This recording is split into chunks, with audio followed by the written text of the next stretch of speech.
भी वक्त आपसे कोई भी चीज ऑर्डर प्लेस कर सकता है या एटलीस्ट आपके साथ कम्युनिकेट कर पाए, तो वो कैसे पॉसिबल हो सकता है? वो इलेक्ट्रॉनिक कम्युनिकेशन के थ्रू पॉसिबल हो सकता है। Tailor customer services to the individual. Tailor से मुराद यहाँ पे है कस्टमाइजेशन, यानी किसी कस्टमर की रिक्वायरमेंट के मुताबिक आप जब प्रोडक्ट्स के अंदर अमेंडमेंट्स करते हैं, मॉडिफिकेशंस करते हैं, उसे टेलरिंग कहते हैं। फॉर एग्जांपल, आप किसी रेस्टोरेंट में जाते हैं, आप कहते हैं जी हमने यहाँ पे पिज्जा खाना है, कहते हैं ठीक है सर, कौन सा फ्लेवर मंगवाएंगे? कहती है आपका हमें सुप्रीम भी नहीं पसंद, टिक्का भी नहीं पसंद, फजीता भी नहीं पसंद, आप ऐसे करें इन तीनों को मिला के ना एक न्यू फ्लेवर बना दे और उसमें कबाब भी लगा दीजिएगा और उसके ऊपर डबल चीज डाल दीजिएगा। होता ना, लोग इस तरह से रिक्वायरमेंट्स दे रहे होते हैं। ये है कस्टमाइजेशन। जब आप अपनी मर्जी से किसी चीज में थोड़ी सी मॉडिफिकेशन करवाते हैं, रीडिजाइनिंग करवा रहे होते हैं। ऐसे ही हमारे ड्रेसेस में होता है जी, ये एक ड्रेस है, मतलब इसको स्टिच करना है लेकिन इसमें ये चेंजेस होनी चाहिए, यहाँ पर पॉकेट होगी, यहाँ पर बटन नहीं होंगे, यहाँ पर कॉलर होगा, यहाँ पर कफ नहीं होगा, वगैरह वगैरह। तो बेसिकली इसे हम कहते हैं टेलरिंग या कस्टमाइजेशन। तो कस्टमर वैल्यू जब कोई एक कंपनी प्रोवाइड कर रही है, तो company must have a focus कि कस्टमर की किस किस तरह से रिक्वायरमेंट्स हो सकती हैं और डिफरेंट रिक्वायरमेंट्स को एज इट इज जो है वो आपने फुलफिल करना है। जैसे आप देखें कि ये जो आपका लोनसपुर वाले हैं या यूनिवर्थ है, अगर कस्टमर को जो है वो थोड़ी सी चेंज लगे, अल्ट्रेशन रिक्वायर्ड हो, तो वो फ्री ऑफ कॉस्ट अल्ट्रेशन करके देते हैं। और रिगार्डलेस ऑफ सिटी, यानी आप सरगोदा से परचेज करें कोई ड्रेस, आपको थोड़ी सी उसकी अल्ट्रेशन करवानी है, चेंजेस करवानी है, वो थोड़ा सा उसको नैरो करवाना है या लूज करवाना है या और कोई थोड़ी सी उसमें इशू आ रहा है ड्रेस में, तो आप लाहौर में, इस्लामाबाद, कराची, जहां पे भी उनकी कोई आउटलेट है, वहीं से जाके उसको चेंज करवा सकते हैं। ये जरूरी नहीं है कि अगर आपने सरगोदा के आउटलेट से परचेज किया था तो आप सरगोदा से ही उसको चेंज करवा सकते हैं, और वो भी फ्री ऑफ कॉस्ट। इसकी रीजन क्या है? इसकी रीजन ये है कि यूनिवर्स का जो पूरे पाकिस्तान का सिस्टम है वो इलेक्ट्रॉनिकली कनेक्टेड है। अगर मैं यहाँ पे लाहौर में कोई एक यहाँ से आइटम परचेज करता हूँ, तो उसका रिकॉर्ड जो है वो यूनिवर्स के इन्वेंट्री में या उसके सॉफ्टवेयर में एक तरह से चला जाएगा कि भाई हमारी इन्वेंट्री में से इतना ये वाला मटेरियल इस पर्सन ने with this phone number purchase किया। तो अब मैं जब मैं किसी और सिटी में, जैसे सपोज सरगोदा में जाके अगर उसको मैं चेंज करवाना चाहूँ, रिप्लेस करवाना चाहूँ, तो वो हो जाएगा। उसकी रीजन ये है कि वो पूरा सिस्टम जो है वो कंट्री का आपस में कनेक्टेड है, कोई डिस्क्रिपेंसी नहीं है कि जी हम सरगोदा वाली ब्रांच अलग है, ऐसा नहीं होता। सिमिलरली, यूजिंग सीआरएम यानी customer relationship management systems to focus on the customer, यानी सीआरएम के आप सिस्टम को फॉलो करेंगे, यानी कस्टमर के साथ लॉन्ग टर्म रिलेशनशिप्स डेवलप करेंगे। हम उसी पर्सन को कस्टमर कहते हैं जो रिपीट बाइंग करते हैं। अगर आप किसी को फ्रॉड करके, डिसीव करके, चीट करके कोई चीज वन टाइम सेल कर देते हैं and customer did not visit you again, it means this is not marketing या this is not business, at least this was a fraud. तो जो कस्टमर रिपीट बाइंग करता है, बार बार आपके पास आता है, आपको विजिट करता है, दैट मीन्स कि वो आपका कस्टमर है और आप जो है वो उसको फ्री एंड फेयर उसके साथ बिजनेस कर रहे हैं। वरना वन टाइम गुड सेल करने के लिए तो आप किसी भी तरह से कस्टमर को फ्लैटर कर सकते हैं, आप उसको झूठ बोल सकते हैं, आप उसको डिसीव कर सकते हैं। तो लिहाजा ये सारी चीजें जो है वो किसी एक कंपनी पर एम्फसाइज करना पड़ेगा पड़ेगा जो कि कस्टमर लेड कंपनी होगी, या जिसका फोकस ये होगा कि कस्टमर को वैल्यू प्रोवाइड करनी है। और यही कंपनीज जो है वो मार्केट में सक्सेसफुल है। आप अगर यूनिलीवर की बात करें, पीएनजी की बात करें, कोका कोला है, पेप्सी है, नाइकी है, डेनिम है, एप्पल है, हुआवे है, फेसबुक है, ट्विटर है, यूट्यूब है, मतलब किसी भी सेक्टर की बात करें, तो यही सारी कंपनी सक्सेसफुल होती हैं जो कि कस्टमर वैल्यू के ऊपर एम्फसाइज कर रही होती हैं और इन सारे जो है वो टेक अवेज के ऊपर फोकस कर रही होती हैं, इन सारे पॉइंट्स के ऊपर फोकस कर रही होती हैं। Now this is something relevant to us, जो कि मेन हमारे लिए एक तरह से आप कह लें कि पॉइंट है कि हाउ इंफॉर्मेशन टेक्नोलॉजी और how internet can play a role in developing strong relationships with customer as well as sustaining customers for long run. तो कैसे कस्टमर्स को सस्टेन करने के लिए आईटी जो है वो क्या रोल प्ले कर रही होती है? तो अगर हम थोड़ा सा इसको डिटेल में देखना चाहें, एक चीज होती है कस्टमर डेटाबेस। कस्टमर डेटाबेस के अंदर क्या चीजें होती हैं कि give all employees a complete view of each customer. सब एम्प्लॉयज के पास। ये जो मैंने अभी आपको आप कह लें कि यूनिवर्स की एग्जांपल दी है। यूनिवर्स का नाम सुना है ना सब लोगों ने? Yes sir. Yes sir. ये आपके सरगोदा में भी ब्रांच बनी हुई है भाई। तो जैसे मैंने आपको यूनिवर्स की एग्जांपल दिया कि सारे एम्प्लॉयज यानी सारी ब्रांचेस के पास डाटा होना चाहिए कस्टमर्स का, इसे हम इंट्रानेट कहेंगे। इंट्रानेट को हम ऑलरेडी डिस्कस कर चुके हैं, आप लोगों को पता है। इसी तरह से जो कस्टमर डेटाबेस होता है उसमें क्या क्या चीजें शामिल होती हैं, अगर हम देखें तो let customer place orders directly, यानी एक ये चीज के कस्टमर्स अपने ऑर्डर्स को डायरेक्टली प्लेस कर सकें।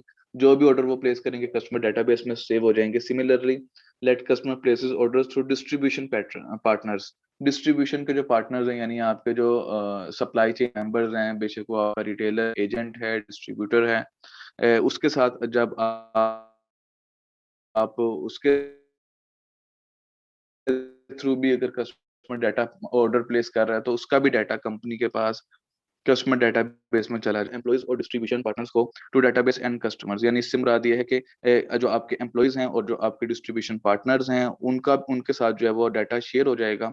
और जो है वो कस्टमर्स जो है वो उनका डाटा दोनों के साथ शेयर हो जाएगा। यानी ऑर्डर आपने डिस्ट्रीब्यूटर को प्लेस किया है, लेकिन जो कंपनी के एम्प्लॉइज हैं, जो मैन्युफैक्चरिंग ऑर्गेनाइजेशन है, उसके पास भी आपका डाटा चला जाएगा, स्टोर हो जाएगा, और वो भी आपके ऑर्डर को जो है वो फुलफिल कर सकते हैं। तो इसमें इंट्रानेट भी आ जाएगा और एक्सट्रानेट भी आ जाएगा। इंट्रानेट में यानी आपके एम्प्लॉयज की बात हो रही है, वो उनका जो आपस का कनेक्शन है, और एक्सट्रानेट जो है वो हमेशा इंट्रानेट का एक सबसेट होता है और एक्सटर्नल स्टेक होल्डर्स के लिए होता है, जैसे डिस्ट्रीब्यूटर हैं, जैसे कस्टमर हैं, जैसे रिटेलर्स हैं, आपके सप्लायर्स हैं, गवर्नमेंट है, ईटीसी। अच्छा, इसी तरह से आप देखें कि अगर हम मजीद पॉइंट्स के ऊपर फोकस करें तो वो कह रहे हैं कि customer database build a customer database segment by segmented by preferences and profitability. यानी कस्टमर की प्रॉफिटेबिलिटी और उसकी प्रेफरेंसेस के अकॉर्डिंगली आपने डेटाबेस स्टोर करना होता है। कुछ होते हैं आपके लो यूजर्स होते हैं जो बहुत थोड़े मिकदार में प्रोडक्ट्स परचेज करते हैं, आपकी सर्विसेज परचेज करते हैं। कुछ मीडियम यूजर्स होते हैं, कुछ हाई यूजर्स होते हैं, कुछ रेगुलर यूजर्स होते हैं, कुछ एक्स यूजर होते हैं, कुछ पोटेंशियल यूजर होते हैं। ये बहुत सारी कैटेगरीज होती हैं, हम सेगमेंटेशन में पढ़ते होते हैं। तो ये सारी की सारी जो चीजें हैं इन सबको रिकॉर्ड किया जाता है कस्टमर डेटाबेस में, उनकी आप कह लें कि एक तरह से उनकी स्टैंडर्ड्स के लिहाज से। जैसे आप देखें कि बीबीए सेकंड एक सेमेस्टर है, उसका डेटाबेस अलग स्टोर होगा। बीबीए फोर्थ है, बीबीए एट्थ है, बीबीए सिक्स्थ है। अब ये इस तरह से एमकॉम फर्स्ट है, एमकॉम सेकंड भी है हमारे पास इस वक्त, एमकॉम फोर्थ भी है। तो इसी तरह से ये क्या होता है कि इन सब का जो डाटा है वो आप कह लेंगे कि एक दफा जब स्टोर करेंगे तो लिखेंगे कि एनबीएस का डाटा है, लेकिन उसके अंदर फर्दर आप क्लासिफिकेशन भी करेंगे। ये बीबीए प्रोग्राम है, फिर बीबीए के अंदर भी बीबीए फोर्थ है, फोर्थ में भी फिर मॉर्निंग है और इवनिंग है। तो इस तरह से जो है वो कस्टमर के डाटा को क्लासिफाई किया गया होता है। अच्छा, इससे क्या होता है कि make loyal customers feel special with website personalisation. जो लॉयल कस्टमर्स होते हैं यानी कि जो हाई यूजर्स होते हैं, जो यानी कि अगेन एंड अगेन परचेजिंग करते हैं, जैसे वो कस्टमर्स, आप अगर बैंक्स की एग्जांपल है कि जिनके बैंक अकाउंट में करोड़ों रुपए पड़े हुए होते हैं, वो आप कह लें स्पेशल कस्टमर्स होते हैं, उनको हम लॉयल कस्टमर्स प्रेफर कंसिडर कर सकते हैं, क्योंकि उन्होंने बहुत सारे अपना जो वेल्थ है, जो अब उनके लिए जो है वो पर्सनलाइजेशन होती है, यानी पर्सनलाइज्ड किस्म की उनको सर्विसेज दी जाती हैं। और जब वो कॉल करेंगे तो उनको वेटिंग लिस्ट में डाला जाएगा कि जी आप वेट करें 10 मिनट, हमारा जब रिप्रेजेंटेटिव फ्री होगा तो आपसे बात करेगा। ऐसा नहीं होगा, वो जब विजिट करेंगे तो फर्स्ट प्रेफरेंस उनको दी जाएगी, और उनको जो है वो गोल्ड कार्ड दिया जाएगा। होते हैं ना सिल्वर कार्ड, गोल्ड कार्ड। तो एटीएम कार्ड्स की बात कर रहा हूँ, जैसे डेबिट कार्ड, क्रेडिट कार्ड है, इसमें भी कैटेगरीज होती हैं। तो उनको स्पेशल फील करवाया जाता है, और ये सब का सब आप इस वजह से कर पाते हैं कि आपके पास हर कस्टमर का 70,000 रुपए बैंक अकाउंट में पड़े हो, तो मुझे कोई भी बैंक इस तरह से स्पेशल नहीं फील करवाएगा। ना तो मेरी कॉल पे ऐसे इमीडिएटली रिस्पॉन्ड करेंगे, ना मेरी क्यूरीज को रिजॉल्व करेंगे, और ना ही मुझे जो है वो लिमिटलेस कार्ड देंगे। जैसे आपको पता है कि एटीएम कार्ड्स की लिमिट होती है भाई, एक दिन में 50,000 या 70,000 या 1 लाख आप विड्रॉ करवा सकते हैं। तो गोल्ड कार्ड या सिल्वर कार्ड की लिमिट ज्यादा होती हैं, मतलब एक दिन में 5 लाख या 10 लाख या 20 लाख रुपए आप विड्रॉ करवा सकते हैं। तो इस तरह की सर्विसेज जो जो होती हैं वो स्पेशल कस्टमर्स को या लॉयल कस्टमर्स को दी जा रही होती हैं। अच्छा, इसी तरह से वो कह रहे हैं build a web community of customers, employees and partners यानी कि एक वेब बेस्ड यानी इंटरनेट बेस्ड कम्युनिटी आपकी बन जाती है, कस्टमर्स की, एम्प्लॉयज की और पार्टनर्स की। इट मींस कि all this parties are connected virtually from this kind of database. यानी कि और इसके अलावा सिमिलरली जो आपकी ट्रांजेक्शन डेटाबेस होती है, उसमें जितनी भी कस्टमर्स की ट्रांजेक्शन होती हैं, बेशक वो प्लेस की जा रही हैं या उन ट्रांजेक्शन को फुलफिल किया जा रहा है, वो सारी की सारी यहाँ पे स्टोर होती हैं। कह रहे हैं let customers check order history and delivery status. अब ये भी इंटरनेट के थ्रू, यानी कि कस्टमर जो है वो अपने ऑर्डर के स्टेटस को, ऑब्वियसली ये तो सिंपल सी बात है, कोई नई चीज नहीं है, अपने ट्रैक कर सकते हैं, हिस्ट्री जान सकते हैं और डिलीवरी का स्टेटस वगैरह वो जान सकते हैं। दराज ऐप अगर आप लोग यूज करते हो तो इसकी सिंपल सी एग्जांपल है, उस पे यही होता है। दराज ऐप के ऊपर आपका प्रीवियस ऑर्डर्स भी आ रहे होते हैं, आपकी जो डिलीवरी है प्रोडक्ट्स की वो उसकी टाइमिंग आ रही होती है, ट्रैक कर सकते हैं कि जो न्यू ऑर्डर प्लेस किया है वो अभी किस स्टेज पे है। तो ये सारी की सारी चीजें जो है वो आपकी हमें किस तरफ लेके जा रही होती हैं, towards building customer value via the internet. यानी कस्टमर की वैल्यू किस तरह से आप डेवलप करेंगे, बिल्ड करेंगे इंटरनेट के थ्रू। ठीक है जी class, am I clear? Yes, sir. Yes.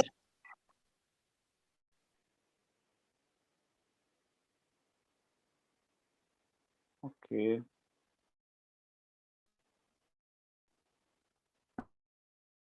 हाँ जी जिब्राइल, समझ आ रही है आपको?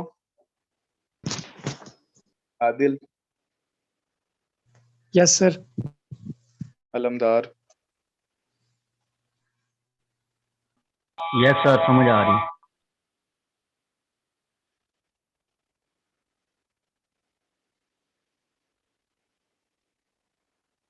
ओके, चलें जी आगे चलते हैं। Value chain and strategic information system. कह रहे हैं कि वैल्यू चेन क्या होती है। देखें वैल्यू चेन, वैल्यू के बारे में मैंने कंसेप्ट शायद आप लोगों को पहले भी बताया होगा कि जब आप कस्टमर की एक्सपेक्टेशंस को मीट कर रहे होते हैं तो it means you are providing value to customer. Similarly value chain से मुराद कुछ एक्टिविटीज की बात करते हैं जो कि वैल्यू को अकम्प्लिश करने में हमें हेल्प आउट कर रही होती हैं। दो तरह की एक्टिविटीज होती हैं, वो एक स्लाइड थी जो कि शायद इन स्लाइड्स में ऐड नहीं हो सकी, तो मैं वो ऐसे ऐसे करूंगा कि आप लोगों को ग्रुप पे सेंड कर दूंगा। तो दो तरह की हमारे पास जो है वो वैल्यू चेन में एक्टिविटीज होती हैं। एक तो प्राइमरी एक्टिविटीज होती हैं और दूसरी हैं सपोर्ट एक्टिविटीज। अब अगर हम बात करें प्राइमरी एक्टिविटीज की, तो इनसे मुराद है कि वो एक्टिविटीज जो बेसिकली एक्टिविटीज रिक्वायर्ड होती हैं जिनके बगैर आप बिजनेस नहीं कर सकते हैं। अब इसके अंदर अगर हम प्राइमरी एक्टिविटीज की बात करें तो जैसे आपके लॉजिस्टिक्स की जो एक्टिविटीज हैं या जो ऑर्गेनाइजेशन में ऑपरेशंस हो रहे होते हैं डेली के, लोडिंग हो रही है, अनलोडिंग हो रही है, कहीं पे गिरेगा थोड़ा सा। कौन है भाई ये? 1 मिनट।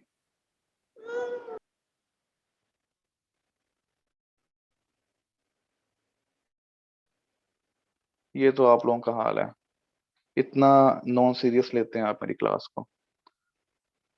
The time अच्छा, is चले पता लगेगा पेपर 1 में।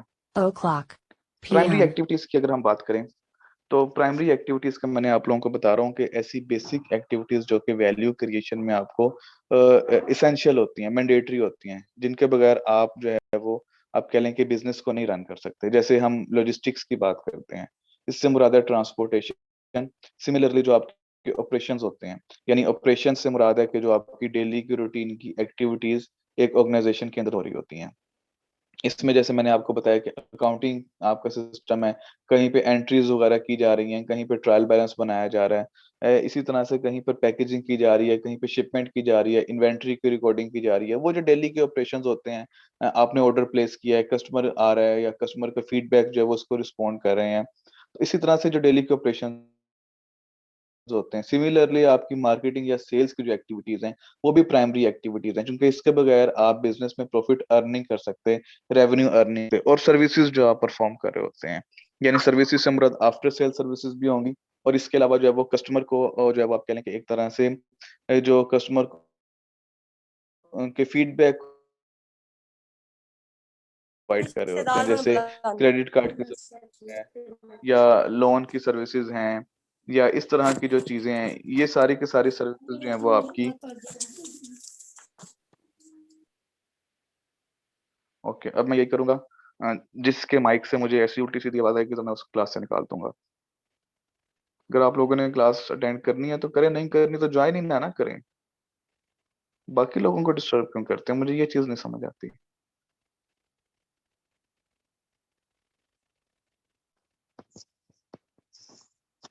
Excuse me sir. जी, सर आपने लॉजिस्टिक्स का क्या बताया था? लॉजिस्टिक्स का मैंने बताया था ट्रांसपोर्टेशन, यानी जो ट्रांसपोर्टेशन होती है और जो कम्युनिकेशन होती है वो भी बिजनेस के लिए मैंडेटरी होती है। जब हम बात करते हैं प्राइमरी एक्टिविटीज की तो उसमें लॉजिस्टिक्स की एक बड़ी सिग्निफिकेंस होती है। इसके बगैर ना तो हम रॉ मटेरियल मंगवा सकते हैं और ना ही हम फिनिश गुड्स को डिलीवर कर सकते हैं कस्टमर्स तक। अच्छा, इसी तरह से आप देखें कि सपोर्ट एक्टिविटीज, वो क्या करें, support processes help support the day to day running of the firm and indirectly contribute, यानी कि प्रोडक्ट्स और सर्विसेज की मैन्युफैक्चरिंग या सेलिंग के अंदर जो सपोर्ट एक्टिविटीज हैं वो इनडायरेक्टली कंट्रीब्यूट कर रही होती हैं। अच्छा, अब जो है वो प्राइमरी एक्टिविटीज के बारे में मैंने आप लोगों को थोड़ा सा बताया है। इसी तरह से आप देखें कि सपोर्ट एक्टिविटीज जो हैं उसमें फर्म इंफ्रास्ट्रक्चर आ जाएगा, यानी कि आपका जो बेसिक इंफ्रास्ट्रक्चर है जिसमें रोड्स होते हैं या इलेक्ट्रिसिटी प्रोवाइड होना, सी पोर्ट या ड्राई पोर्ट, इस तरह की चीजें जो कंपनी के पास होनी चाहिए। एक आपके पास जो है वो इसी तरह से पावर प्लांट हो सकता है, यानी कि वो बेसिक रिक्वायरमेंट्स जिनके बगैर बिजनेस नहीं कर सकते हैं। उसमें रोड भी है, उसमें इलेक्ट्रिसिटी भी है, उसमें वाटर भी है, उसमें फ्यूल भी है, उसमें ड्राई पोर्ट्स और एयरपोर्ट्स और सी पोर्ट्स भी हैं, क्योंकि इन्हीं के जरिए आपने फिर जो है वो गुड्स को मूव करना होता है। इसी तरह से जो ह्यूमन रिसोर्स मैनेजमेंट है ये भी सपोर्ट एक्टिविटीज में आ जाएगा, प्राइमरी एक्टिविटीज में नहीं आएगा। ये सपोर्ट करेगा बिजनेस को, क्योंकि जो कोर एक्टिविटीज हैं वो तो वही हैं, लॉजिस्टिक्स हैं या ऑपरेशंस हैं या मार्केटिंग एंड सेल्स हैं या सर्विसेज हैं। इसी तरह से सपोर्ट एक्टिविटीज में आपकी टेक्नोलॉजी भी आ जाएगी। टेक्नोलॉजी को जो है वो हम एज अ यूज करते हैं बिजनेस को फैसिलिटेट करने के लिए, एनहेंस करने के लिए। आज से 25-30 साल 50 साल पहले बिजनेसेस चलते थे टेक्नोलॉजी के बगैर चलते थे, लेकिन अब टेक्नोलॉजी जिसे हम पढ़ रहे हैं उसका बेनिफिट ये है कि उससे बिजनेस एक्टिविटीज बड़ी रैपिड हो गई हैं, क्विक हो गई हैं। टेक्नोलॉजी की वजह से बिजनेस के जो ऑपरेशंस हैं स्विफ्ट हो गए हैं, उनके अंदर एफिशिएंसी इंप्रूव हो गई है उसकी, जो हमारा टाइम है वो कम हो गया और जो कॉस्ट है वो भी सेव होना शुरू हो गई है। जबकि जो रेवेन्यूज हैं वो इंक्रीज हो रहे हैं, एक्सपेंड कर रहे हैं, मार्केट कैपिटलाइजेशन जो है वो इंक्रीज हो रही है। इसी तरह से प्रोक्योरमेंट, यानी कि आप प्लेनिशमेंट जिसे हम कहते हैं या रीफिलिंग कहते हैं, आपकी इन्वेंट्री वगैरह परचेज करना, रॉ मटेरियल परचेज करना, ये एक पूरा डिपार्टमेंट होता है प्रोक्योरमेंट डिपार्टमेंट। तो ये डिपार्टमेंट जो है ये भी आपका जो है वो सपोर्ट एक्टिविटीज के अंदर आएगा।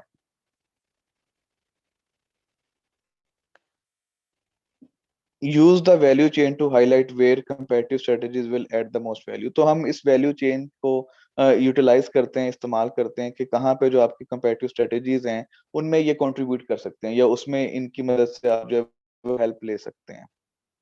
Strategic use of information technology, again ये चीज तो हम पहले भी कर चुके हैं। वो कह रहे हैं कि कंपनी जो कि स्ट्रेटेजिक बिजनेस के ऊपर फोकस कर रही है और आईटी को यूटिलाइज करती है तो उससे जो है वो कंपैरेटिव डिफरेंशिएशन मिल सकती है प्रोडक्ट्स में, सर्विसेज में, कैपेबिलिटीज में। तो ये एक जेनेरिक सी चीज है, ये हम ऑलरेडी भी डिस्कस कर चुके हैं। एक नई टर्म है हमारे पास, री इंजीनियरिंग बिजनेस प्रोसेसेस, यानी बिजनेस के प्रोसेसेस को री इंजीनियर करने की बात हो रही है। इसे हम RBP या सिंपली री इंजीनियरिंग भी कहते हैं। अब री इंजीनियरिंग का कंसेप्ट जो है वो आप समझ लें कि रीप्रोसेस करना या रिफ्रेश करना किसी चीज को, आप समझ लें एक तरह से। तो क्या करें कि fundamental rethinking and radical redesign of business processes, यानी फंडामेंटल रीथिंकिंग, आप अपने बिजनेस आइडियाज को फंडामेंटली या बुनियादी तौर पे दोबारा से रीथिंक करें। और रेडिकल जो है वो बिजनेस को, रेडिकल यानी कि इसका मतलब है कि तेजी के साथ बिजनेस को रीडिजाइन करते हैं, बिजनेस के प्रोसेसेस को। अच्छा, इसके अलावा क्या होता है कि आप सीख कर रहे होते हैं अचीवमेंट इंप्रूवमेंट्स इन कॉस्ट, और इसके अलावा क्या है कि कॉस्ट, क्वालिटी, स्पीड और सर्विसेज, इसके अंदर हम जो है वो इंप्रूवमेंट्स अचीव कर रहे होते हैं। जब हम बिजनेस को एक तरह से रिफ्रेश करते हैं, रिवाइटलाइज करते हैं, बिजनेस को जो है वो एक तरह से री इंजीनियर कर रहे होते हैं, इसका मतलब ये कि हम सारे के सारे प्रोसेस को एक मर्तबा जो है वो दोबारा से रिविजिट कर रहे हैं। इसकी एग्जांपल आप इस तरह से ले लें कि बाज़ औक़ात क्या होता है कि अगर हम फर्स्ट टाइम पे कोई काम करें तो हमसे बहुत सारे उसके अंदर फ्लॉज हो जाते हैं, कुछ लिमिटेशंस उसमें हो जाती हैं। जैसे अगर आपको कहा जाए कि ऐसे लिखें, फॉर एग्जांपल पाकिस्तान पे एक ऐसे लिखें, तो आप एक मर्तबा जब ऐसे लिखेंगे तो उसमें काफी मिस्टेक्स होंगी। लेकिन सेकंड टाइम जब आप उसमें ऐसे लिखेंगे तो उसमें आप काफी मिस्टेक्स कम कर देंगे, क्योंकि आप रिविजिट करेंगे कि मैंने लास्ट टाइम पे ये मिस्टेक की थी, ये ग्रामेटिकल मिस्टेक थी, ये स्पेलिंग मिस्टेक थी, ये सेंटेंस मुझे याद नहीं रहा। तो लेकिन जब सेकंड टाइम आप एक काम को करते हैं तो आप में एरर्स कम कर, फिर थर्ड टाइम करेंगे तो आप उसमें और एरर कम करेंगे। तो आहिस्ता आहिस्ता इंसान हर चीज को इस तरह से इम्प्रूव करता जाता है। हम कार चलाते हैं, फर्स्ट टाइम पे इतनी अच्छी ड्राइव नहीं कर पाते हैं, सेकंड टाइम उससे थोड़ा बेहतर ड्राइव करते हैं, थर्ड टाइम उससे बेहतर। इसी तरह से बिजनेस के प्रोसेसेस को हम री इंजीनियरिंग कर रहे होते हैं, उनको एक दफा से रीस्टोर कर रहे होते हैं, रीस्टार्ट कर रहे होते हैं बिजनेस के प्रोसेसेस को, जिसके अंदर हम जो है वो जो पहले हमने चीजें छोड़ दी थी, जो हमसे कुछ लिमिटेशंस रह गई थी, कुछ ड्रॉबैक्स जो उसमें आ रहे थे, उनको फिर हम जो है वो रीफिल कर रहे होते हैं, उन गैप्स को फिल कर रहे होते हैं जो हमने फर्स्ट टाइम अटेम्प्ट में छोड़ दिया था। क्योंकि फर्स्ट टाइम इंसान जो भी काम करता है उसमें कुछ ना कुछ मिस्टेक, अब वो कह रहे हैं कि री इंजीनियरिंग का जो पोटेंशियल पे बैक है ना वो हाई है, because it is so risk of disruption and failure. इसकी वजह से पे बैक तो आपको हाई मिलता है, यानी आपके रेवेन्यूज इंक्रीज हो सकते हैं, आपकी कॉस्ट रिड्यूस हो सकती है, इसकी वजह से आपकी स्पीड इंक्रीज हो सकती है, आपकी क्वालिटी इंप्रूव हो सकती है। सिमिलरली इसके अंदर रिस्क भी बहुत ज्यादा है डिसरप्शन का और फेलियर का। ये डिसरप्शन से मुराद ये अनसक्सेसफुल होने की बात कर रहे हैं कि अगर आप बाज़-औक़ात इसमें कॉस्ट बहुत ज्यादा और एफर्ट और टेक्निकलिटीज बहुत ज्यादा होती हैं, इस वजह से री इंजीनियरिंग के प्रोसेस के अंदर आपको रिस्क भी बहुत ज्यादा फेस करना पड़ता है। Organizational redesign approaches are an important enabler of re-engineering. Organization के अंदर हम रीडिजाइन कर रहे होते हैं, कुछ अप्रोचेस होती हैं, जैसे ऑर्गेनाइजेशनल रीडिजाइनिंग से मुराद ये है कि आप अपने स्ट्रक्चर को रिवाइज कर रहे हैं। जैसे आपको पता है कि ऑर्गेनाइजेशन में एक चीज होती है फॉर्मलाइजेशन, एक चीज होती है इनफॉर्मलाइजेशन, तो बाज़ औक़ात हम उसको रिविजिट कर रहे होते हैं। अगर सिस्टम बहुत ज्यादा फॉर्मलाइज्ड है, यानी टॉप लीडरशिप के पास ही सारी की सारी अथॉरिटी है, तो उसको रिविजिट करके हम कुछ अथॉरिटी जो है वो मिडिल मैनेजर्स या लोअर मैनेजर्स को भी दे सकते हैं। बाज़ औक़ात स्ट्रिक्टनेस बहुत ज़्यादा होती है, तो उसको रिड्यूस करके लीनियंसी की तरफ लाया जा सकता है। स्पैन ऑफ कंट्रोल जो है वो बहुत ज़्यादा होता है, एक ही बंदा बहुत सारे लोगों को मैनेज कर रहा होता है, उससे हम थोड़ा-सा मिनिमाइज़ कर सकते हैं।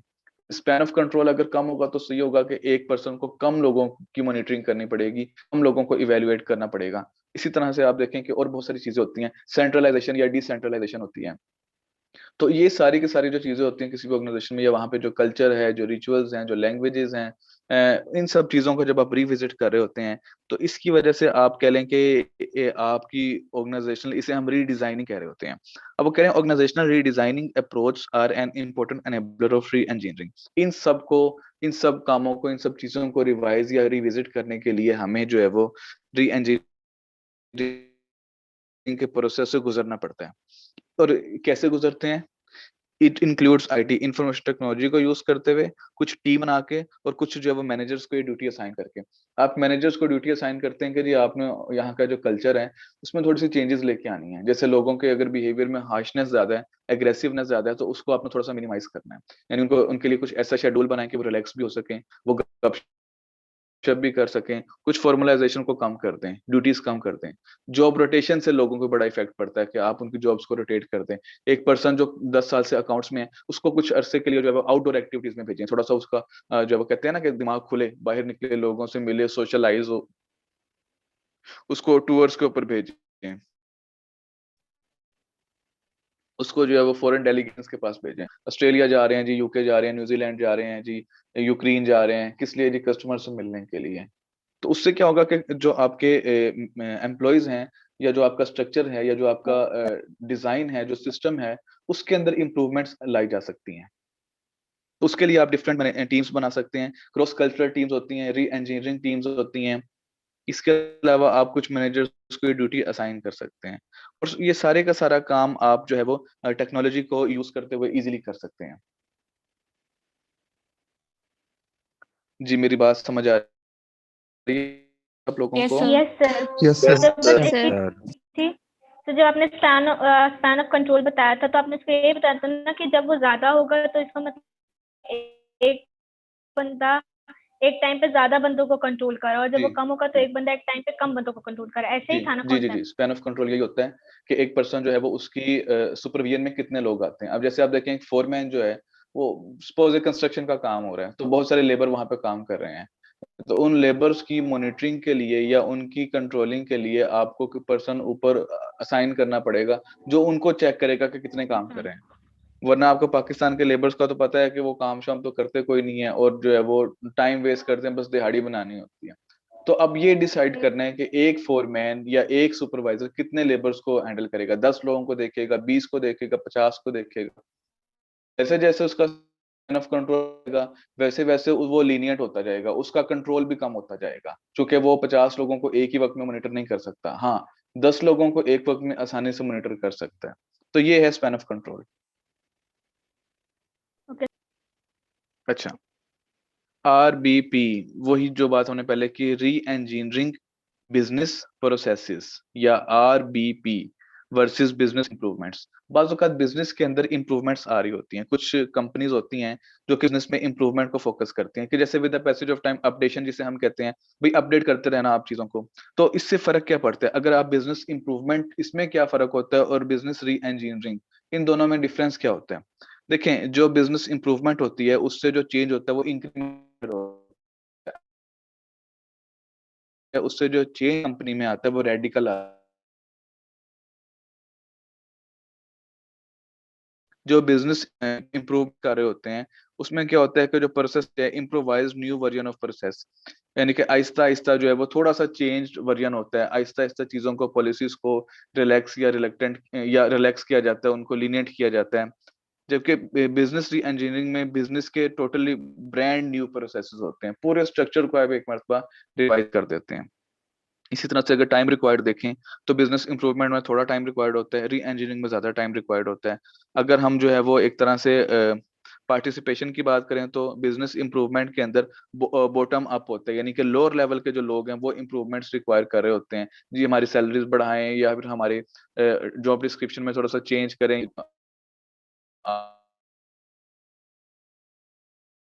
आप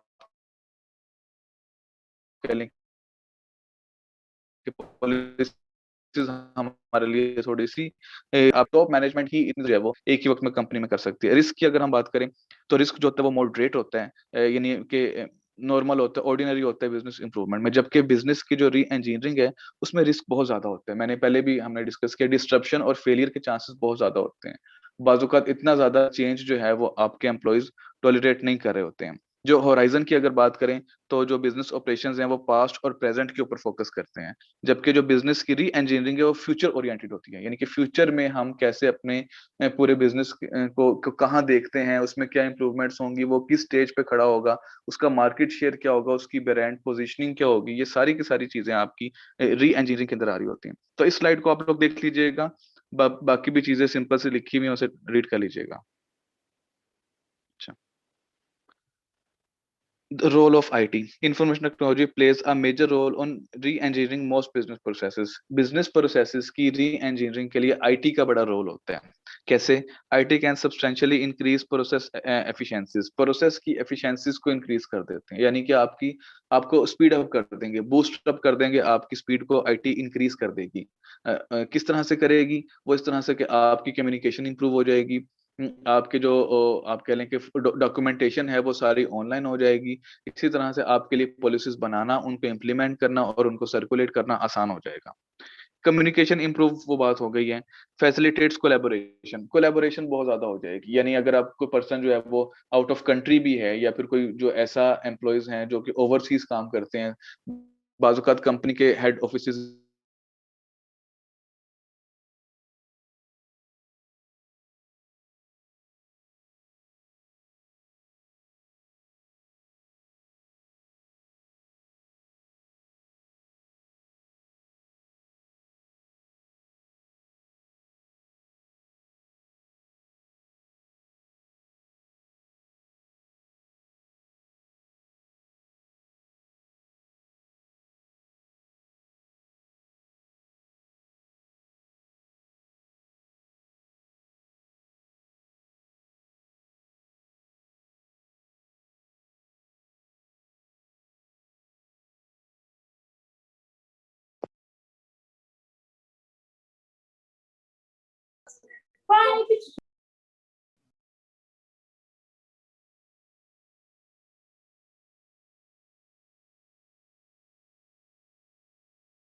किसी सीआर या किसी जीआर ने अभी तक हमें ज्वाइन किया? Yes sir. ठीक है, मैं आपको होस्ट बना रहा हूँ, स्टूडेंट्स को ऐड कर लीजिएगा।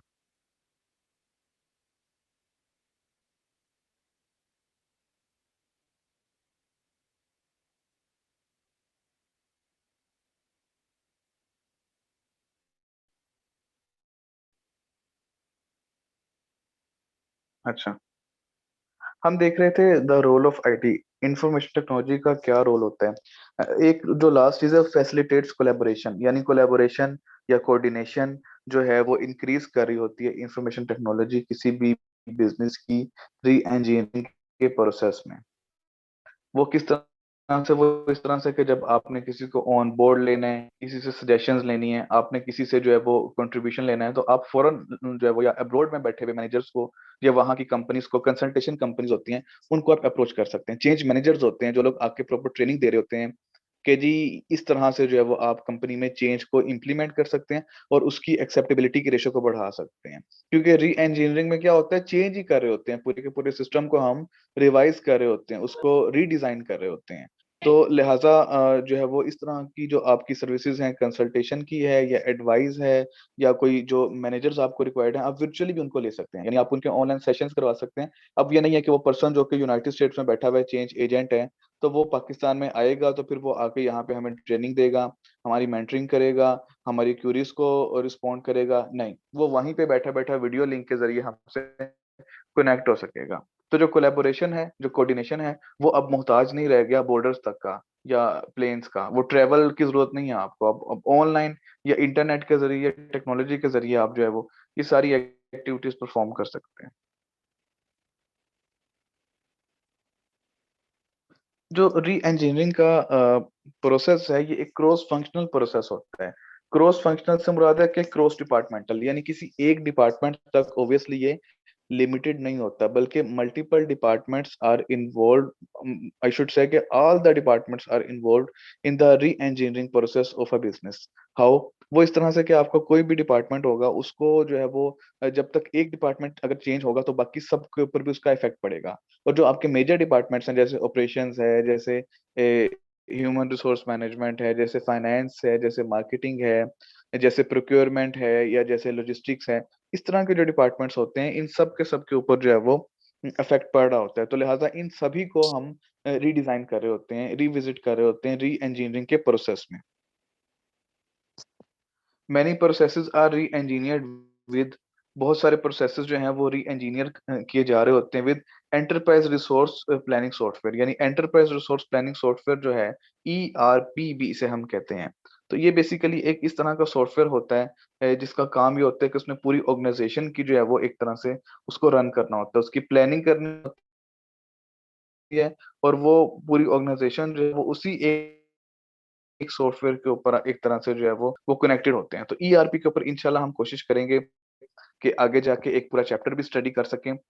अदरवाइज ERP के ऊपर लोग PhD भी कर रहे होते हैं। ये एक बड़ी ही ब्रॉड फील्ड है, बहुत ही ब्रॉड स्ट्रीम है। इसको आप सर्च कर सकते हैं, देख सकते हैं। हम कोशिश करेंगे इसको डिस्कस डिटेल में लाजमी करें।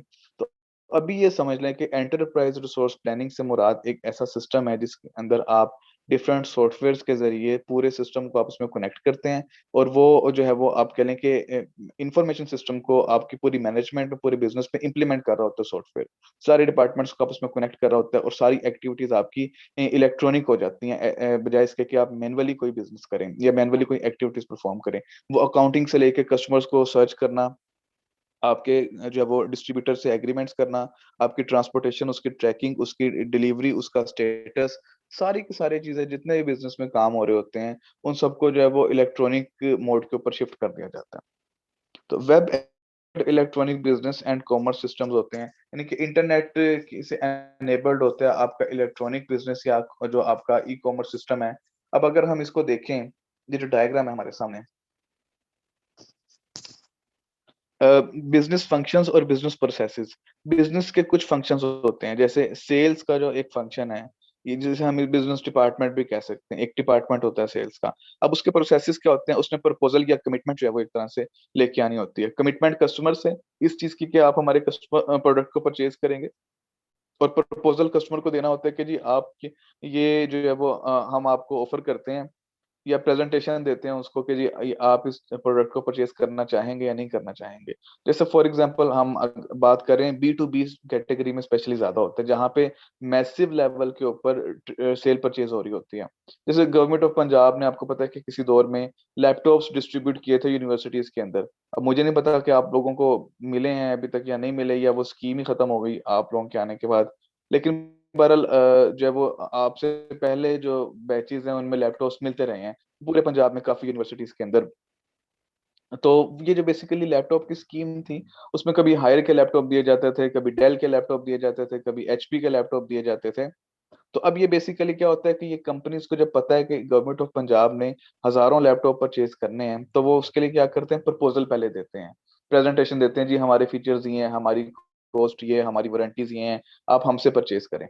सिमिलरली फिर वो कमिटमेंट लेते हैं। सेल्स का काम ये भी होता है कि उसमें कमिटमेंट लेनी होती है, यानी कमिटमेंट से मुराद है कि आपकी डील को फाइनलाइज करना होता है। ये बिजनेस प्रोसेस होते हैं। इसके अलावा बिजनेस का जो एक डिपार्टमेंट होता है मैन्युफैक्चरिंग का डिपार्टमेंट, उसने कॉन्फ़िगरेशन करनी होती है। यानी कॉन्फ़िगरेशन से क्या मुराद है कि उसने जो असेंबलिंग है या जो मैन्युफैक्चरिंग है या जो प्रोसेसेस है उन सब की ऑब्जर्वेशन करनी होती है। वो सारे काम जो है वो मैन्युफैक्चरिंग डिपार्टमेंट के अंडर आ रहे होते हैं।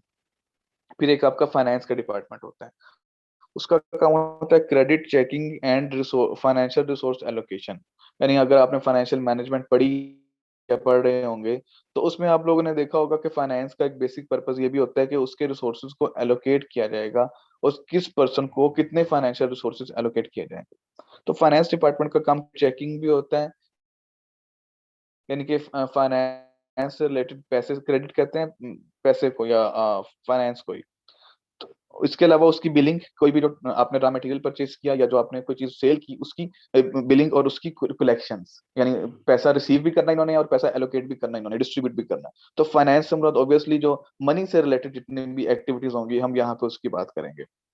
एक डिपार्टमेंट आपके पास होता है लॉजिस्टिक्स का डिपार्टमेंट, उसका काम होता है डिलीवरी करना। एंड डिलीवरी से मुराद क्या है, डिलीवरी से मुराद ये है कि आपने उस प्रोडक्ट को अल्टीमेटली जो है वो अपने कस्टमर तक डिलीवर करना है, उसको प्रोवाइड करना है, और उसको जो है वो इंश्योर करना है, और जो है वो आप कह लें कि प्रोडक्ट को कस्टमर तक उसकी प्लेस तक पहुंचाना, और कस्टमर से फिर उसका रिस्पॉन्स भी लेना है। अब आप लोग ये देखेंगे ये एरोज आड़े तिरछे क्यों लगे हुए हैं भाई, ये लाइन में भी तो हो सकते थे ना। नहीं, ये अपनी तरतीब के लिहाज से हैं। हम डिपार्टमेंट्स जो हैं वो उनकी तरतीब जो है वो जैसी मर्जी रख लें, लेकिन ये जो सारी बिजनेस के प्रोसेसेस हैं ये अपनी एक सीक्वेंस में हो रहे होते हैं। यानी सबसे पहले कस्टमर को प्रपोजल पेश किया जाएगा, उससे कमिटमेंट ली जाएगी कि हाँ भाई आप हमारी प्रोडक्ट्स को परचेज करेंगे, यानी कि डील आप उससे फाइनल करेंगे। फिर कॉन्फ़िगरेशन यानी मैन्युफैक्चरिंग की जाएगी, फिर उसके लिए जो फाइनेंस प्रोवाइडेड था वो दिया जाएगा, बेशक वो ट्रांसपोर्टेशन के लिए है, वो इंश्योरेंस के लिए है, या वो किसी भी और काम के लिए फाइनेंस रिक्वायर्ड है। फिर उस प्रोडक्ट की डिलीवरी की जाएगी, कस्टमर से बिलिंग चार्ज की जाएगी, और उसके बाद उसकी बिलिंग की कलेक्शन की जाएगी। बाज़ का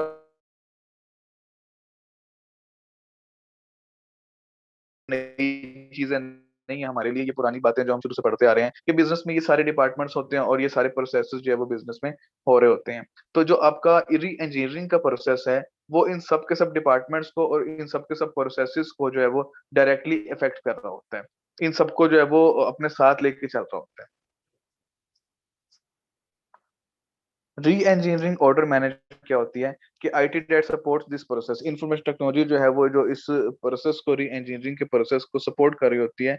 वो क्रॉस फंक्शनल ईआरपी सॉफ्टवेयर, यानी कि cross functional enterprise resource planning software को के जरिए इंटीग्रेट कर रही होती है, जोड़ रही होती है मैन्युफैक्चरिंग को डिस्ट्रीब्यूशन के साथ, फाइनेंस के साथ, मार्केटिंग के साथ और ह्यूमन रिसोर्स के साथ। यानी इसका क्या मतलब हुआ, इसका मतलब ये हुआ कि री इंजीनियरिंग ऑर्डर मैनेजमेंट, देखिए ऑर्डर मैनेजमेंट से मुराद ये है कि ऑर्डर कहते हैं सिस्टम को या मैकेनिज्म को। तो ये एक ऑर्डर होता है, ऑर्डर प्लेस करने वाला ऑर्डर होता है, किसी चीज का ऑर्डर देना। लेकिन ये दूसरे वाला ऑर्डर है। री इंजीनियरिंग ऑर्डर मैनेजमेंट से मुराद ये है कि री इंजीनियरिंग सिस्टम मैनेजमेंट के अंदर क्या होगा कि आपका जो इंफॉर्मेशन टेक्नोलॉजी है वो किसी सॉफ्टवेयर के जरिए आपके सारे डिपार्टमेंट्स को आपस में कनेक्ट कर देगी। ये डिपार्टमेंट्स का नाम लिखे हुए हैं, अभी हमने डिस्कस भी किया है। और customer accessible e commerce websites, customer को ऐसी ई कॉमर्स वेबसाइट्स अवेलेबल करेंगे जिसके जरिए वो ऑर्डर प्लेस कर सकते हैं, जिसके जरिए वो अपना स्टेटस चेक कर सकते हैं, जिसके जरिए वो चेकिंग कर सकते हैं, पेमेंट कर सकते हैं और सर्विसेज जो है वो गेन कर सकते हैं। तो ये सारी की सारी जो चीजें हैं आपकी, ये जो है वो आप कह लें कि एक तरह से ईआरपी के थ्रू या एंटरप्राइज रिसोर्स प्लानिंग का जो सॉफ्टवेयर होता है, इसके थ्रू ये सारी की सारी चीजें जो है वो आप कह लें कि एक तरह से परफॉर्म की जा रही होती हैं। अब यहाँ पे जो है वो हम बात करते हैं, जी, यहाँ पे हम बात करते हैं री इंजीनियरिंग की। तो इसके अंदर आप देखें कि ये चीजें कोई अब नई नहीं है, आप लोगों को पता है कि दराज की ऐप हो या फूड पांडा की ऐप हो, उबर की ऐप हो या फिर जो है वो अलीबाबा की ऐप हो, कोई भी एप्लीकेशन आप यूज करें तो उसमें आपका ऑर्डर एंट्री, आपका order status checking, payment, services, ये सारी की सारी चीजें आपको वहां पे विजिबल होती हैं। मैं सही कह रहा हूँ ना, ऐसा ही होता है? Yes Yes. Sir. Yes, sir. अच्छा, फिर वो क्या कह रहे हैं कि customer product and order status database access via internet and extender. अब ये जो सारा काम हुआ है, इसमें जो ट्रांजेक्शन्स हुई हैं, उन ट्रांजेक्शन्स को आप अपने डेटाबेस में स्टोर कर देते हैं और उस डेटाबेस को एक्सेस किसके जरिए होती है? इंटरनेट और एक्सट्रानेट के थ्रू।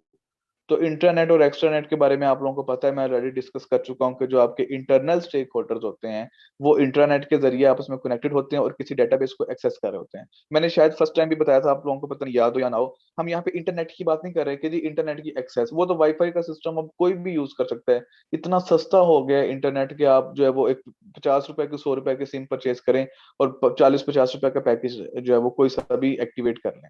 हम यहाँ डेटाबेस की बात करते हैं। जब हम कहते हैं ना कि इंट्रानेट, यानी इससे मुराद ये है इंटरनल जो आपके स्टेक होल्डर्स हैं उनको डेटाबेस तक की जो आपकी एक्सेस है, हम उसकी बात कर रहे हैं।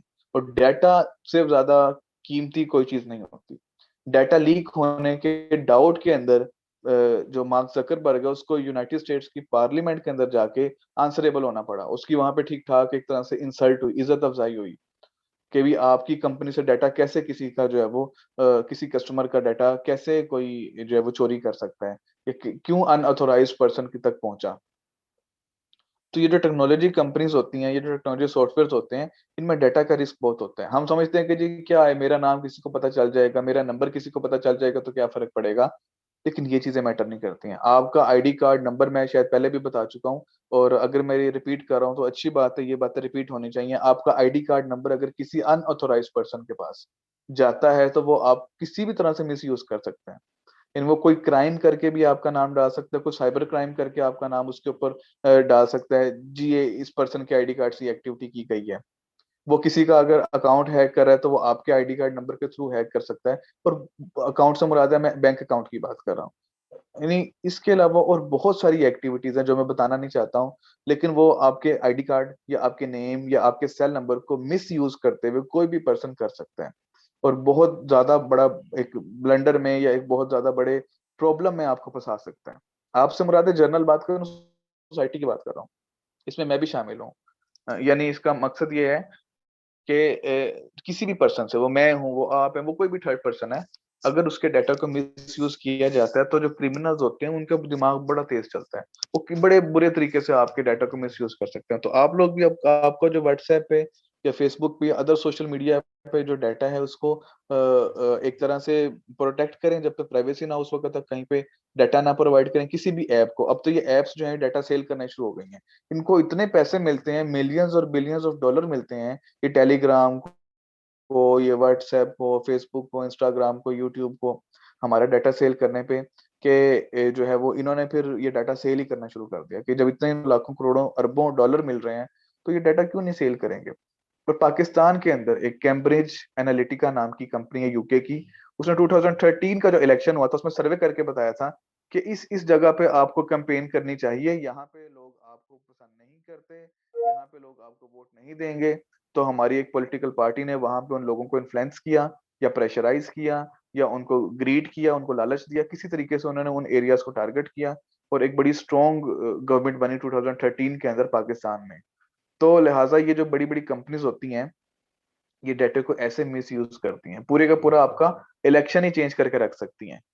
तो लिहाजा ये डाटा जो होता है ना, इसलिए मैं हमेशा इसकी सिग्निफिकेंस के ऊपर और इसकी प्राइवेसी के ऊपर, इसकी प्रोटेक्शन के ऊपर एम्फेसाइज कर रहा होता हूँ।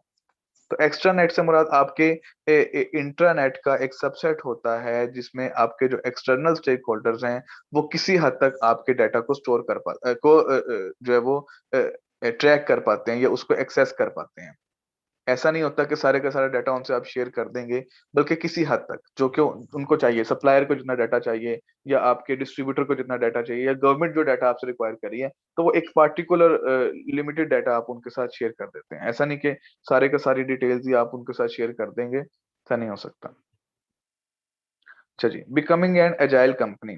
एजाइल जो है वो उससे एजिलिटी से निकला है वर्ड, यानी एजिलिटी कहते हैं बहुत तेजी के साथ, रैपिडली, स्विफ्टली, बड़ी क्विकली कोई एक्टिविटी परफॉर्म करना। Agility is the ability to prosper, यानी ये एक एबिलिटी है, एक खासियत है जिसके जरिए आप प्रोस्पर करते हैं, ग्रो करते हैं, फ्लरिश करते हैं। किस तरह से? In rapidly changing, continually growing global markets. दुनिया की आलमी या इंटरनेशनल मार्केट्स के अंदर जो ट्रेंड्स चेंज हो रहे हैं या जो तेजी से मार्केट्स ग्रो कर रही हैं, उसमें आप जब एक तरह से ग्रो कर रहे होते हैं, फ्लरिश कर रहे होते हैं, तो आप एजिलिटी की बेसिस पे कर रहे होते हैं। किस तरह से? हाई क्वालिटी प्रोडक्ट्स को सेल करके, हाई परफॉर्मेंस शो करके, और customer configured products and services, customer tailored या कस्टमर कस्टमाइज्ड प्रोडक्ट्स और सर्विसेज को सेल करके जो कि कस्टमर ओरिएंटेड हो और कस्टमर के फोकस के लिए बनाई जाए। आज से 25-30 साल पहले कंपनीज की अप्रोच ये थी, प्रोडक्ट्स हमने अपनी मर्जी की बनानी है, कस्टमर को बस सेल करनी है। अब ये होता है कि इसे हम कहते हैं पुश स्ट्रेटेजी। अब जो है वो पुल स्ट्रेटेजी चलती है, यानी आप कस्टमर से पहले पुल करते हैं, उससे उसको प्रोडक्ट सर्विसेज बना के दे रहे होते हैं। पहले ये था कि पुश करें जो चीजें बनाए, बस चीजों को भेजें उनके पास। इंटरनेट टेक्नोलॉजीज को इस्तेमाल करते हुए एक अजाइल कंपनी जो होती है कर रही होती है, इसके बावजूद किस तरह से in spite of broad product ranges के जरिए, शॉर्ट मॉडल लाइफ टाइम्स के जरिए, इंडिविजुअलाइज्ड प्रोडक्ट्स के जरिए और कैटेगरीज को इंक्रीज करके, प्रोडक्ट की टाइप्स को इंक्रीज करके, उसके फंक्शंस और फीस को इंक्रीज करके, शॉर्ट मॉडल लाइफ टाइम्स ऐसे प्रोडक्ट बनाए जो कि थोड़े टाइम के लिए हो, कस्टमर को बाद में फिर जो है वो दोबारा प्रोडक्ट्स जो है वो परचेज करने पड़े अगेन एंड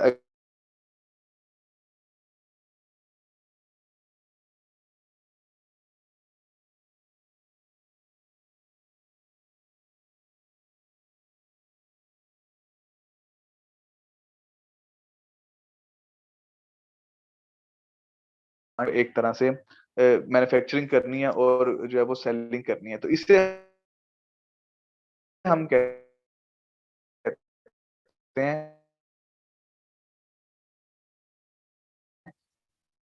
पुल स्ट्रेटजी, जब हम डिमांड रिक्वायर करते हैं और फिर उस डिमांड को फुलफिल करते हैं।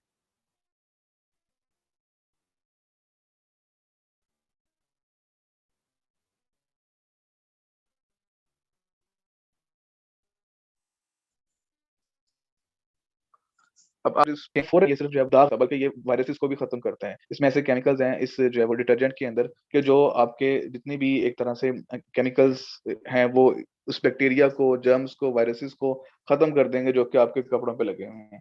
ऐसी कभी भी एडवर्टाइजमेंट पहले किसी डिटर्जेंट ने नहीं दिखाई थी। सर्फ एक्सेल हो, एरियल हो, एक्सप्रेस पाउडर हो, कोई भी हो। ब्राइट ने क्यों दिखाई? इन्होंने अपॉर्चुनिटी को कैपिटलाइज कर लिया। इन्होंने ये देख लिया कि जो है वो चूंकि ये एक अजाइल सिनेरियो चल रहा है, एक बड़ा जो है वो क्विक दौर है, बहुत तेज दौर चल रहा है जिसमें हर कंपनी जो कि फर्स्टली अपॉर्चुनिटी को ग्रैब कर लेगी वही सक्सेसफुल होगी। तो इन्होंने अपनी ये थीम ही चेंज कर ली पूरी की पूरी। डिटर्जेंट से इन्होंने कहा कि हम जो क्लींजर भी हैं, हम जो है वो वायरसेस या बैक्टीरिया को रिमूव भी करने वाला एक प्रोडक्ट है। तो लिहाजा इन्होंने क्या किया कि बदलते हुए सिनेरियो या बदलते हुए चेंज के साथ, और या जो सिचुएशन बदल रही है, देखें रैपिडली चेंजिंग, दुनिया तेजी से चेंज हो रही है, कंटिन्यूअली ग्रोइंग मार्केट्स तेजी से ग्रो कर रही हैं और ग्लोबलाइज हो रही हैं। तो इस सिनेरियो को मद्देनजर रखते हुए जो ब्राइट कंपनी है उसने अपना थीम चेंज कर लिया।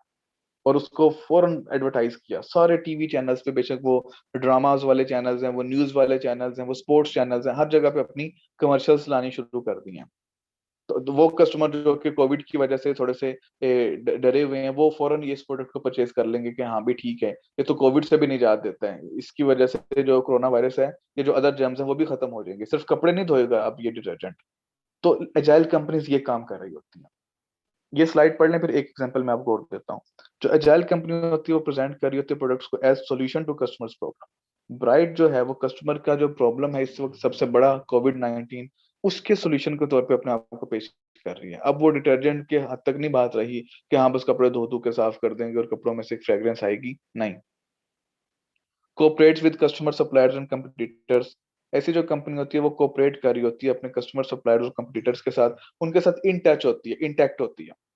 Brings products to market as quickly and cost effectively as possible, जल्दी से जल्दी प्रोडक्ट्स को मार्केट में लेके आती है, जितनी कम कॉस्ट लगे और जितनी ज्यादा उसके ऊपर जो है वो एफिशिएंसी से आप इफेक्टिवनेस से उसको ला सकें, जितनी जल्दी ला सकें और जितनी कम कॉस्ट के जरिए मार्केट में न्यू प्रोडक्ट्स को इंट्रोड्यूस कर सकें। तो क्या किया, डिटर्जेंट पाउडर तो वही है, लेकिन उसकी पैकेजिंग चेंज कर दी और एडवर्टीजमेंट चेंज कर दी। एक और एग्जांपल ले लें इसकी। जब यूएसए के अंदर जो है वो एक जॉर्ज फ्लॉयड नाम के स्याह फाम शख्स को पुलिस ने मार दिया था, तो यूएसए के अंदर जो है वो ये एक बड़ी चली थी बात कि जी यहाँ पे रेसिज्म है, नस्ल परस्ती है, जो गोरे लोग हैं वो कालों को नापसंद करते हैं। तो एक दुनिया के अंदर जो है आज से तकरीबन 1 साल पुरानी बात है, तो पिछले रमजान में या उसके आसपास के टाइम की बात है। तो उस वक्त क्या हुआ था कि जितनी भी आप कह लें कि दुनिया में लोग हैं, पूरी दुनिया ने ये कहना शुरू कर दिया कि जी ब्लैक और वाइट का या कोई डिफरेंस नहीं होना चाहिए, जो गोरा है वो भी बराबर है, जो काले रंग का है जिसका skin colour skin tone black है वो भी इक्वल है। तो अब क्या हुआ, इस चीज को एज अपॉर्चुनिटी लिया फेयर एंड लवली कंपनी ने। देखिए कितनी बड़ी कंपनी है, और इवन के तकरीबन पूरी दुनिया के अंदर ये सर्व कर रही है, यूनिलीवर का ब्रांड है, और जो ब्राइट है वो कोलगेट पैल्मोलिव कंपनी का ब्रांड है। अच्छा बहरहाल, तो जो फेयर एंड लवली है ये यूनिलीवर का ब्रांड है, तो इन्होंने क्या किया, इन्होंने उसका नाम ही चेंज कर दिया। इन्होंने कहा जी हम ग्लो एंड लवली नाम रखते हैं। क्यों फेयर एंड लवली आपने नाम चेंज कर दिया? इस वजह से कि इससे एक तासुर जाता है कि शायद हम भी रेसिस्ट हैं, हम लोगों को ये बता रहे हैं कि जो डार्क कलर है, जो जो टैन कलर है, वो एक नापसंदीदा कलर है और लोग उस कलर से जान छुड़वाना चाहते हैं, यानी कि black is inferior than white. निस्बतन जो है वो ब्लैक कलर जो है वो आप कह लें एक तरह से कमतर है व्हाइट की निस्बत। इन्होंने कहा कि हम इस मैसेज को खत्म करना चाहते हैं और हमने इसका नाम ग्लो एंड लवली रख दिया। फेयर वाला वर्ड खत्म कर दिया। फेयर से मुराद था कि आप लोग जो टैन कलर के हैं वो खुद जो है वो व्हाइट होना चाहते हैं या वो फेयर कलर होना चाहते हैं, इसलिए वो इस क्रीम को यूज करें। तो लिहाजा उन्होंने कहा कि तो रेसिज्म में चीज चली जाएगी, नस्ल परस्ती में चली जाएगी, इसके खिलाफ भी प्रोटेस्ट होंगे, कहीं लोग हमारे भी अगेंस्ट ना हो जाएं। तो फौरन से अपॉर्चुनिटी को ग्रैब करते हुए फेयर एंड लवली ने अपना नाम ग्लो एंड लवली रख दिया और बेतहाशा एडवर्टीजमेंट्स चलाई, कमर्शियल्स चलाई। ऐसी होती है एक एजाइल कंपनी जो कि फौरन अपॉर्चुनिटी को ग्रैब करे और मार्केट के अंदर अपने आप को एक्सपेंड करे, बजाय इसके कि जो कंपनी अभी फेलियर का शिकार होने लगी थी उन्होंने उसी को अपॉर्चुनिटी बना के उसी की वजह से मजीद सक्सेस हासिल की। कितने लोगों के दिल में इन्होंने एक मजीद जगह कर ली कि देखें कंपनी ने अपना नाम ही चेंज कर लिया पूरे का पूरा, इस रीजन की वजह से कि कहीं कोई इसमें नस्ल परस्ती का तासुब का अंसर ना आ जाए। तो लिहाजा जो एजाइल कंपनीज होती हैं वो इस तरह से रिस्पॉन्ड कर रही होती हैं मार्केट सिचुएशंस को। Organisers to flourish on change and uncertainty, क्या कह रहे हैं कि ऑर्गेनाइज कर रही होती हैं टू सर्टेनिटी है, गैर यकीनी सूरत हाल है, ये चेंज है, उसके मुताबिक जो है वो आप कह लें कि ऑर्गेनाइज कर रही होती हैं, उसी के मुताबिक वो फ्लरिश कर रही होती हैं। यानी उनको इस चीज से फर्क नहीं पड़ता कि कितनी गैर यकीनी सूरत